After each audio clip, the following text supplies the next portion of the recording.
I just wanted to get us started with a little bit of thought about why are we doing this conference and why are we here.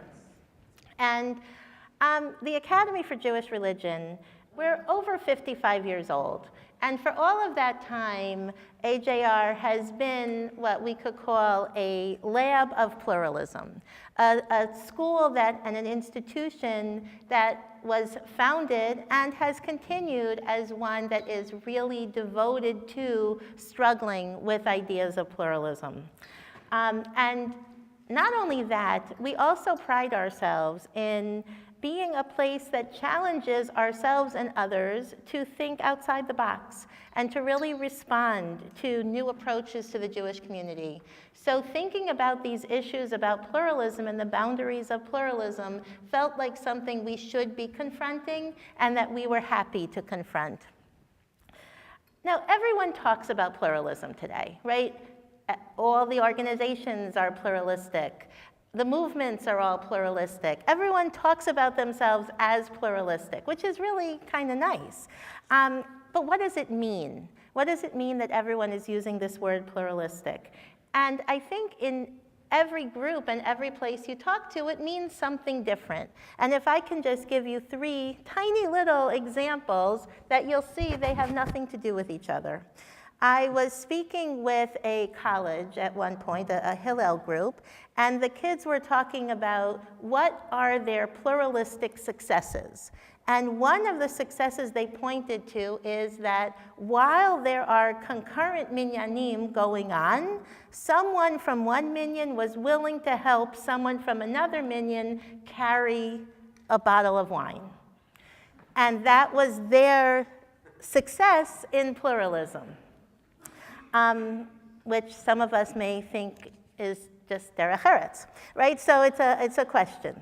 Another example is pluralism means we are willing to have concurrent minyanim, right? So when we are at a program, we are willing to have several different places to pray, all of which satisfy different needs of individuals. That's another definition or use of pluralism. Let me give you another one.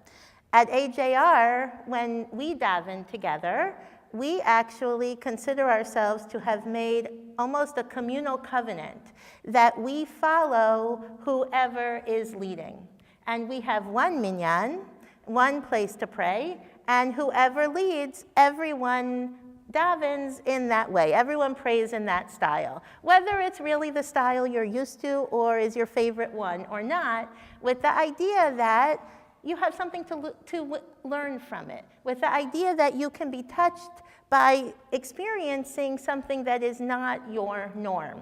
That's another example of pluralism, right? So these 3 are all groups that may use this term, but they're all using it very differently. So how do we really know what pluralism is? And I don't know that we do, but we do know what it isn't.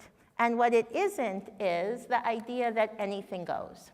Pluralism is not the sense that whatever you do is okay.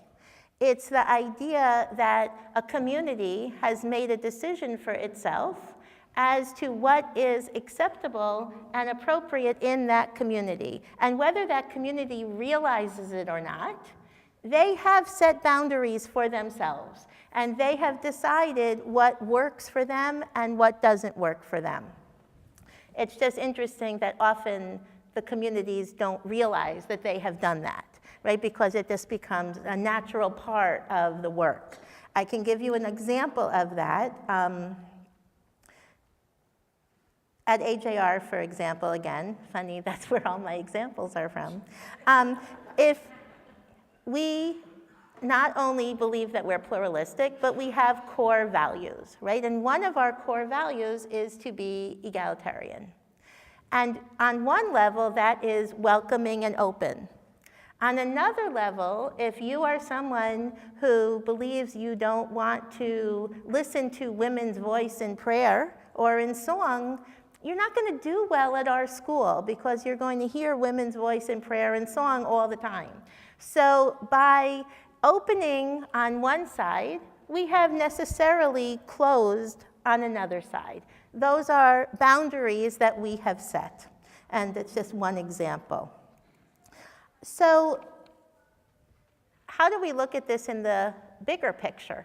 And I think what we see is as you just really don't have to go much farther than even the front page of the New York Times to see examples of communities and synagogues struggling with where are their boundaries, what belongs and what doesn't belong. A wonderful example is the issue of the women at the wall. And on the one hand, they're fighting to be accepted. And on the other hand, if you read some of the op-ed pieces and letters to the editor in the Jewish Week, you see that in their search and desire for acceptance, they are perhaps closing off other people. Now, that again may be a decision a community can make, but it shows once again that pluralism is not everything goes, because as you open one door, you're necessarily closing another. So what we're going to talk about today is really our speakers are really from very different parts of the Jewish world and also from the same all at once. And I think that's what's so exciting about this group. And they're all people who think really hard. So what we're going to do is really have an open and free-flowing conversation. And hopefully it'll help us to struggle. And I just want to emphasize that our job here is not to come up with conclusions and not to come up with answers. What we have learned, if nothing else, is that there are so many moving pieces in this whole struggle for pluralism and thinking about pluralism. The one thing we all know is that we have to talk a lot. And we have to really think a lot and talk together. And so that's what we are hoping to do today. So I want to start this with just opening for each one of our panelists to take a turn and to really share with us what is an example, a real life example that you have dealt with or thought through where you have seen the issues of setting boundaries for pluralism and how it's affected communities. So I'm passing on to you.